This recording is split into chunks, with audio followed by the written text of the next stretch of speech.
Hi guys, and welcome back to another DrAce video, and today we're going to be playing MotoGP 21, and it's time for the British GP of Silverstone, and it's time for qualifying.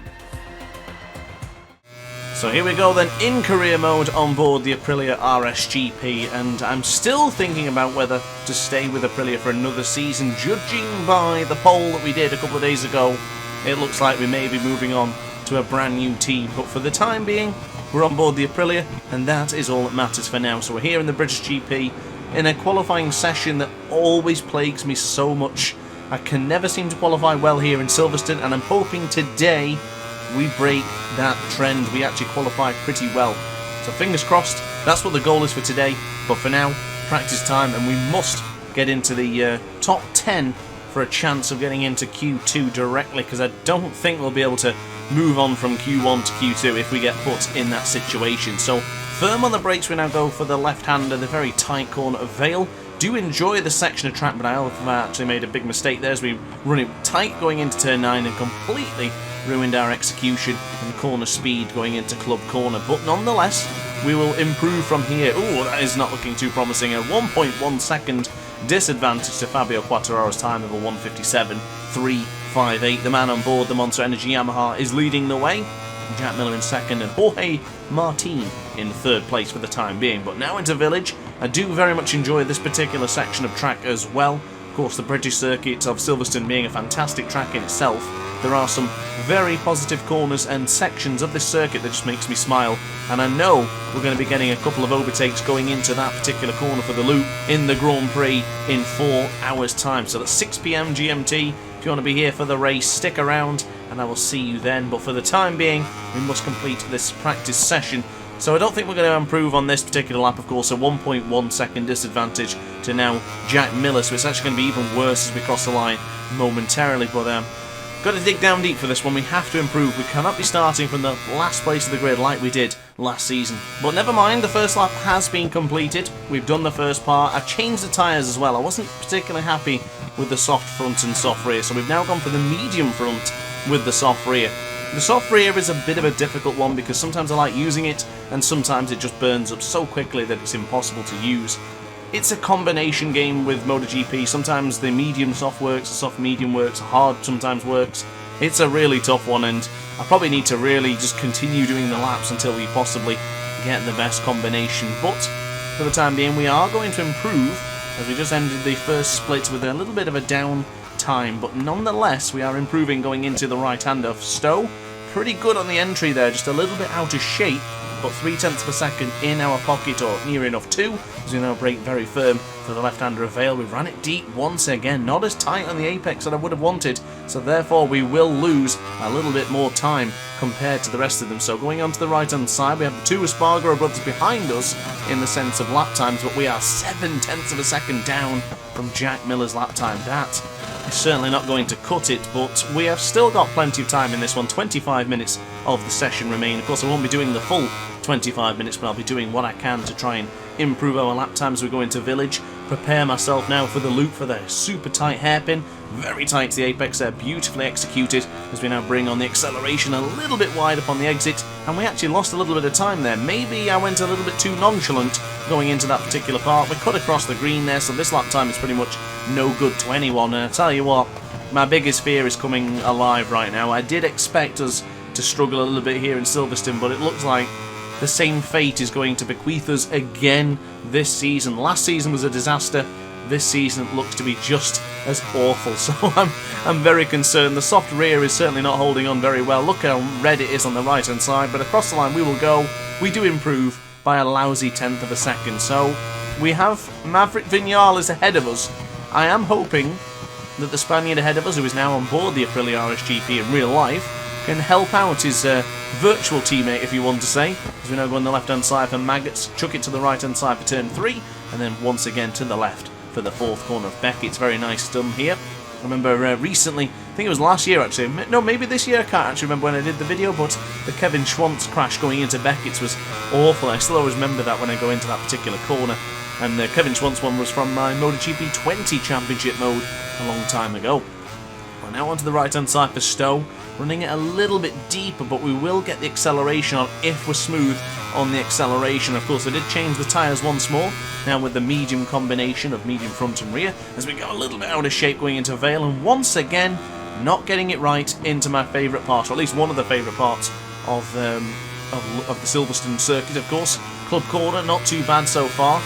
And we are 0.8 of a second down. Oh my lord, this is not looking too promising. But look at that entry going into Abbey. That is how you have to chuck the Aprilia in sometimes. You've got to really get it loose and just launch it in there. Sometimes that will work, but not always. So be very, very careful if you want to replicate that in your own time. But now into Village and preparing ourselves for the loop. We are closing in on Maverick Vinales. And this is what confuses me with MotoGP 21. The riders in the practice sessions and in the qualifying can be absolutely brilliant. They can be impervious, completely impervious.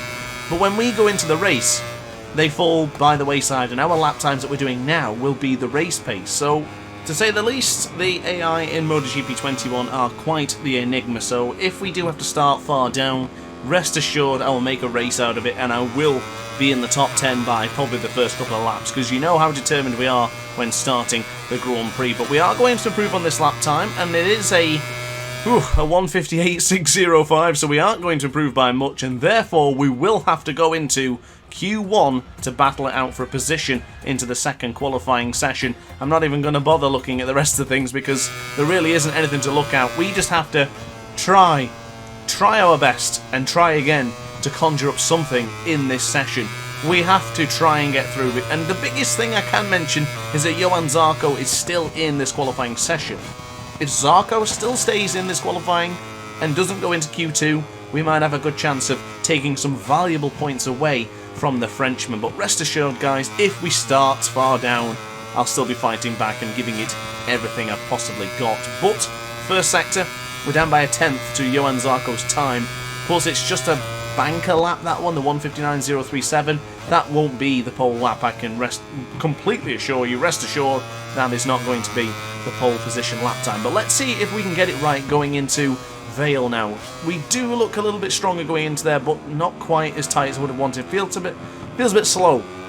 Felt like I lost a little bit of time there. Not as confident as I usually am. And the difficult thing I'm going to mention about this particular race and this particular session is I recorded this one after playing a lot of Ride 4, so I seem to be a bit more gentle around the track, because I think Ride 4 can be a little bit unforgiving when you're being too aggressive. So probably have to just get into the groove again. It's not as easy as it seems to just bounce from one video game to another, and making a mess of that corner there as we now go into the loop. We'll get an indication of where we're going to be on the third split. So onto the left hand side, we're up by 0.3 of a second for Aintree, but there's certainly nothing to be too proud about because we did just make a big mistake just a moment ago. But firm on the brakes will go now for the left hander of Brooklands. Nice and tight if we can get it. Not bad, yeah, that's alright, that's not too bad. And now onto the right hand side for Luffield for the corner which we got Remy Gardner 2 seasons ago. Pulled the Lorenzo on him, it was absolutely belting. I'd love to see that again actually, if I might pop that on later on. But for the time being, we're going to Woodcourt, and across the line we will go. It's a 1:58.205, so that's our best lap time so far, but it's certainly not too impressive. Just noticed that Pecco Bagnaia is also in this session, so that's not good for the Ducati boys. We've got a factory Ducati of Pecco Bagnaia, and of course the other GP21 of Johann Zarco there in second place. So let's see what happens now. This is the most important part. What happens when the other riders get their chances? They've seen what lap time Grant has put in. What lap time are they going to counteract with? I'm guessing they're just going to come and absolutely smash me, but still, we've got time. We have a lot of time in this session. As long as we keep improving, it should be good. We aren't going to improve on this session, actually. This lap time is going to be pretty pants. I'm considering whether bailing now, but that's not usually what we do. I usually like to at least try and finish the lap times that we've started, and we go wide going into Vale. We will not be improving on this particular lap time. Keeping an eye on the left-hand side of your screen, Lorenzo Savadori, orange sector in the second one. Leccarona with 2 personal best sectors, and Pecco Bagnaia with 2 red sectors. So there's only one person there who's actually sort of competing with us, which is odd. It certainly caught me off guard. I expected all of them to be featuring red. Oh, Leccarona. He also has a red sector into the third split. Pecco Bagnaia, red in the third split. We aren't... Oh, Savadori, red in the third split. This is going to be pretty bad for us. We did actually recover on this particular lap time as we go onto the green. That will be no good for us now. I'm a little bit concerned. Zarco briefly. Oh, Pecco Bagnaia to the top of the screen. 8 tenths clear. Miguel Oliveira second. 7 tenths clear. Oh my goodness. Oh my lord. Iker Lecuona third. 3 tenths of a second clear. We have our work to do. And teammate Lorenzo Savadori 2 tenths of a second clear. And we are not even going to improve on this lap time. So across the line we will go.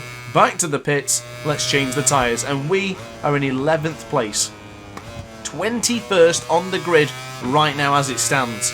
And we have literally no time remaining. We will have this lap and this lap only. I made a few mistakes on the other lap, so I binned them off and came back to the pits to go for the soft front and soft rear. I'm going to give it everything on this particular lap time. And oh no. Oh no. We're now down to last. I was going to exclaim that we were second to last, and now we are actually dead last.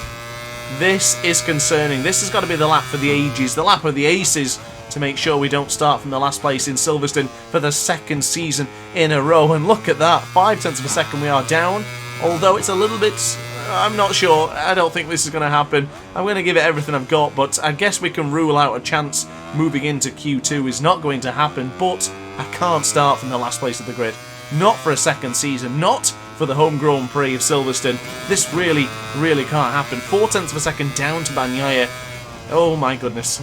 This is not looking promising. This is not looking good. Actually, that's not 4 tenths of Bagnaia, it's 4 tenths of my own time. This is going to be a disaster. We'll go into from farm now, into turn 13 for Village. Nice and tight to the apex. Actually, that was a very tight apex. We gained a lot of time there. Can we do the same for the loop? Can we gain any additional time? We gained 2 tenths, a tenth and a little bit. Not by much. Oh, I've cut the corner. Oh, wow, we're still going. Well, this lap time is pretty much not going to happen anyway. I can't believe it. We've got this final corner to try and conjure something up, and I blew it. I blew it. I've absolutely blown it. I've absolutely blown it. Oh no. For the second year in succession, Matt Grant will start from the final place on the grid. Good Lord Almighty, that is a disaster. But Pecco Bagnaia and Miguel Oliveira will go through to Q2. But for us, that's it for me. I hope you enjoyed the video. Like, comment and subscribe if you did. And I will see you at 6 PM for the Grand Prix. Thanks for watching, guys, and ciao for now. Oh hi, didn't quite see you there. Good to see you're still here. If this video didn't quite sate your appetite, then why not watch some more DrAce content by clicking the video shown on screen now. Furthermore, if you would like to follow me on social media, you can do so now with the links down in the description. Consider subscribing so you don't miss a single DrAce video.